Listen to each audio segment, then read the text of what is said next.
Ok, donc ici on souhaite avoir une solution à 0,05 mol par litre et on a à notre disposition une solution de 0,2 mol par litre.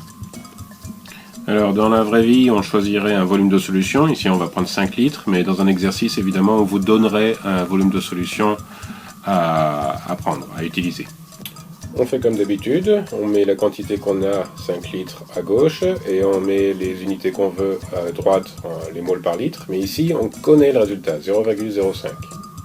Si on fait comme d'habitude, tout de suite on voit qu'il y a un problème, les litres s'annulent et il ne nous resterait que des moles, mais les unités qu'on a à droite c'est des moles par litre, donc il nous manque un volume.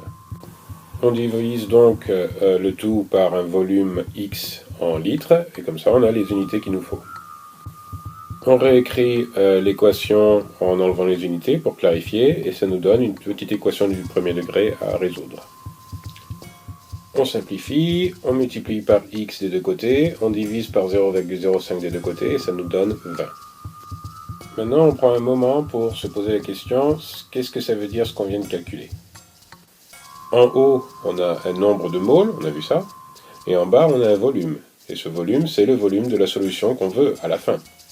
Au départ, notre solution est de 5 litres, à la fin, elle est de 20 litres, donc ça veut dire qu'on doit lui ajouter un certain volume d'eau, Y. On résout pour Y, et on trouve que le volume d'eau qu'on doit ajouter à notre solution de 5 litres est de 15 litres. Pour résumer, il faut trouver le nombre de moles qu'on a dans la solution, ensuite il faut trouver le volume par lequel on doit diviser ce nombre de moles pour obtenir la concentration désirée, et soustraire le volume initial du volume trouvé. Et c'est le volume d'eau qu'il faut ajouter pour diluer la solution.